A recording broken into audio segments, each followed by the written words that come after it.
Am I the a-hole stories? Am I the a-hole for not letting my son into my house, after he tried to sell it to pay for his mom's surgery? My husband, deceased, and I adopted our son since he was 2. We gave him a beautiful name, and moved into a new house with spacious backyard. We were happy to have him in our lives and we were open with him about his past. At 4, we told him that he was adopted. We took care of everything, but at 16, he started behaving strangely. We thought he was just being a teenager. But he treated me and his father poorly, blaming us for taking him from his real mother. He said that all the time.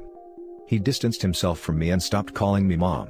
That broke my heart, although it's been years. He also changed his name, saying he wanted to have a say, and that I had no right to give him his old name, just because he was adopted. He'd argue with us for no reason, telling us we had no business in knowing anything about him, because he isn't our son. I had no idea why he acted like that. We were always there for him. We paid for his college, and he left at 19 saying he wanted to go to his real family, and cut contact. My husband and I tried to text and call. His dad passed away last year. He didn't even visit me when I was dealing with grief, and this was my first Christmas without my husband. I tried to reach out, but was at a loss since he wouldn't talk, text, or see me. My family told me to let him go for now, that he'll come around eventually, but my heart was crying just to speak with him, or see him. He met some of his birth family, but had no connection to them. He couldn't develop a relationship with his aunts or uncles because of how they treated his mother. He never got invited to cookouts or parties, so he decided to stick with his biological mom who's dealing with a medical condition. He visited me a month ago and told me all of that. He talked about his mother's illness, and asked me to help. I was taken aback, after he told me he came back because he wanted to, and then suggested that I sell my house to help pay for his mother's surgery. Suggested that I live in an apartment instead. I was shocked and I told him no. This is not my problem and this house is all I have left. He argued with me and said hurtful things, like how I'm refusing to help out of spite, and that I wanted his mom out of the picture. He said that I can't keep him away from his mother. I said, I'm not keeping him away, but he was out of line to tell me to sell my house and help him out. I eventually kicked him out, after he hid documents that belonged to the house to try and get me to sell it. I haven't heard from him. Until last week, my family contacted me saying my son wants to see me, but I refused to let him into my house. I argued with my family when they berated me for treating him like that. I explained what happened, and they said that I should consider helping him if I want a relationship with him, since he came back. I refused to help, especially after how he acted. But he's now talking to my family, making it seem it was my fault. Now for the top comments. Not the a-hole. If your family feels so bad for him and his mom, they can sell their homes and help her. How do we know the son's story is even real? Maybe the story about his mom is all BS. Clearly not the a-hole. This part bothers me. I eventually kicked him out, after he hid documents that belonged to the house to try and get me to sell it. Where is the deed to your property? Check with your county property records to be sure that there has not been some sort of title hanky-panky. One of my cousins had her house sold out from under her by her son. Talk to a lawyer about this ASAP. They said that I should consider helping him if I want a relationship with him since he came back. They can help him if they feel that close to someone who abandoned the parents who raised him. Yes. Because everyone outside OP's family knows that he's only back to get the money, and 2 seconds after it's in his hot little hands, he's gone. Not the a-hole. He changed his name and swore you off. Now he demands you to help him after all the ungratefulness? Please do be careful. Desperate people can do some crazy things. I'm not trying to keep him from his mother and I don't know why he keeps saying that, but I told him I'm not responsible for this problem, so he can't expect me to sell my house and help him out. He spent time with his biological family, he saw how they treated him, so I know they won't help, but that's not my problem. What he did hurt me a lot. I can't even be open and talk to him about how I feel. He's changed and I can see it.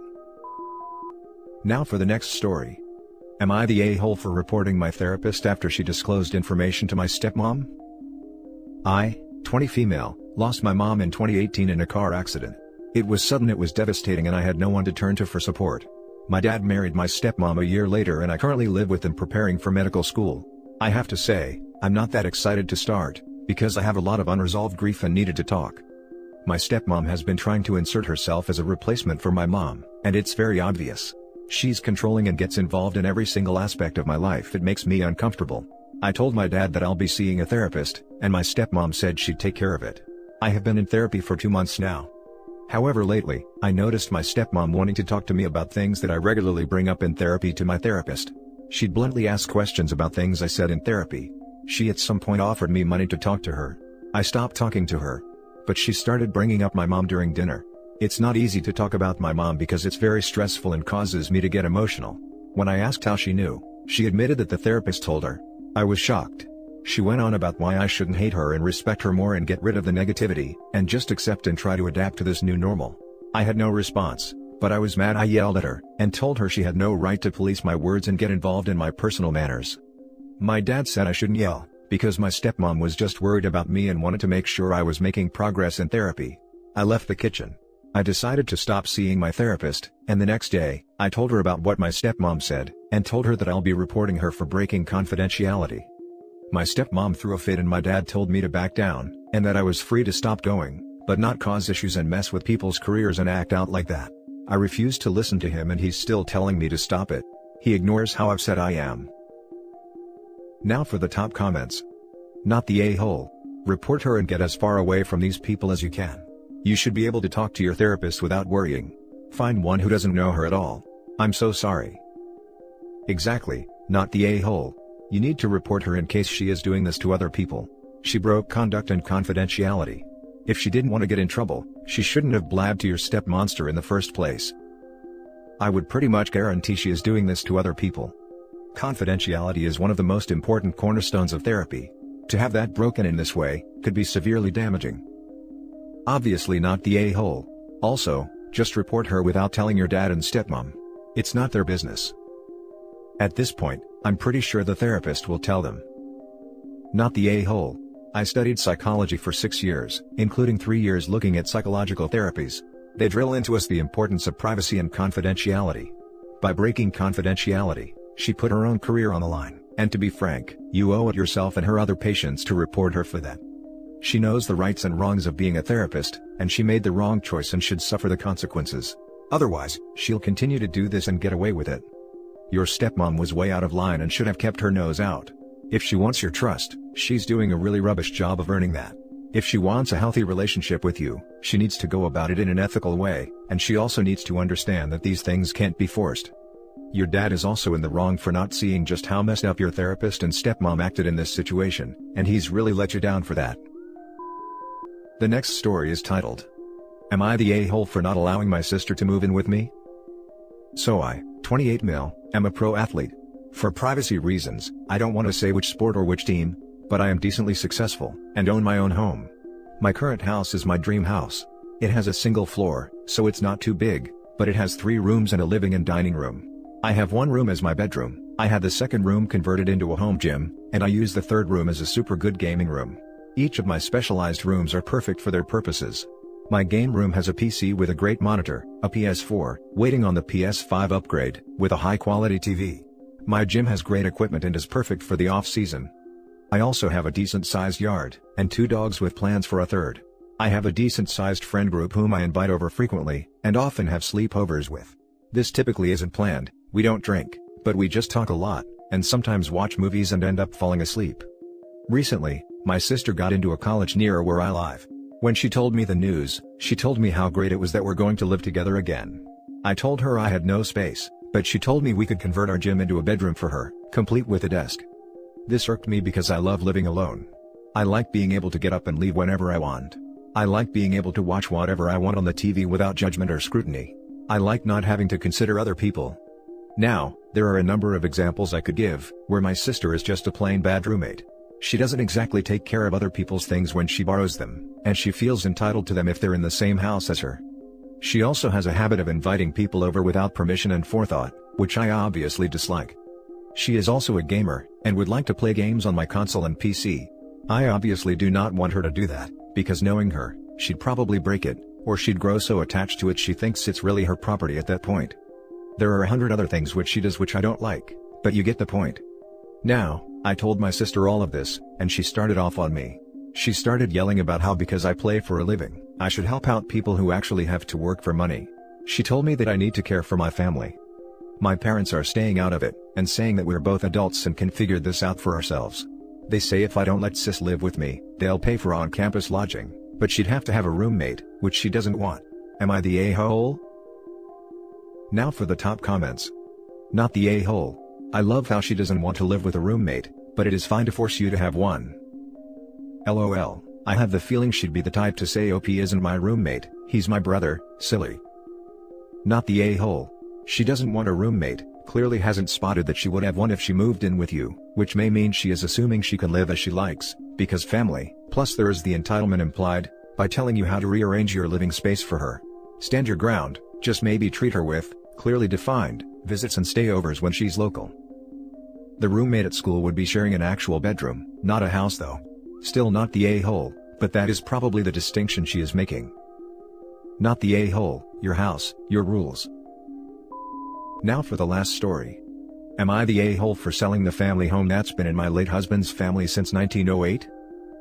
My late husband inherited the family property that's been his family since 1908, when it was built. It's a gorgeous estate with 7 bedrooms and 9 bathrooms, tennis court, in-ground pool, 3 acres of land, horse stables. We've lived in it since my boys were younger, but they are 19, 17, 15, and 13 now. We don't use half the space or amenities anymore. I spend more on upkeep for things we don't use than I do for upkeep on the things we do use. Anyway, when my husband inherited the house, the rest of the family hated us. They accused us of convincing his mom to change the will, but in reality, she changed the will because none of the other kids gave a damn about her. She would have died holding the hand of her living caregiver if we weren't there. Her other kids wouldn't and didn't show up until a few days after she passed, despite living 2 towns over and being told it was their last chance to see her alive. They got over it. We were still the black sheeps, but they at least faked being nice so the kids could play. So then, my husband dies 4 years after his mom. After he died, his family cut contact with me and my boys completely. They refused to see my sons if I was going to be around. I don't know why. They blamed me for not letting them see the boys, because I wouldn't leave my own house to let them come over, or drop them off without speaking to someone first. Cut to now, my boys are starting to leave the nest. This house is huge, my joints hurt too much to walk to the other side sometimes. There will be times where a room goes untouched for months at a time. Living in this house was an honor and a blessing, but we truly don't need it anymore. So, like most people who downsize in their later years, I'm looking to sell it. I reached out to let my husband's family know, so they can visit one more time and get any furniture, antiques, or belongings that they didn't get when mother-in-law passed.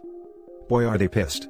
I also told them they could get the first dibs on buying it before we put it on the market. They were completely insulted, that I would expect them to buy the house.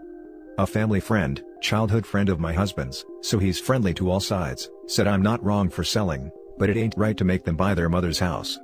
I get that, but I feel like this is my son's house, not the family house or my house anymore. The money I make off of the sale will go toward a fund for them to use to buy their own houses one day. Not the a-hole. The house is yours. You are being exceedingly generous in your offer to let them have sentimental items out of it, and offering to let them buy it before selling it elsewhere. Based on their behavior in the past, you owe them nothing. Seriously. So you're what, just supposed to move out and let them have it and buy whatever you can afford with however much you have in the bank?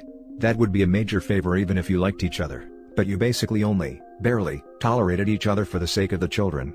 That friend is an idiot, and what you're doing is totally fine. Not the a-hole. If your husband's mother wanted it to remain in the family forever, she would have specified that in the will. Can't be done, we have a rule against perpetuities. Not the a-hole, sell the house. You owe your husband's family nothing. Even what you are offering is overly generous. Sell it for the top dollar you can get for it, and find a place suitable for you. And that's it for this video guys. If you have thoughts to share, leave a comment below.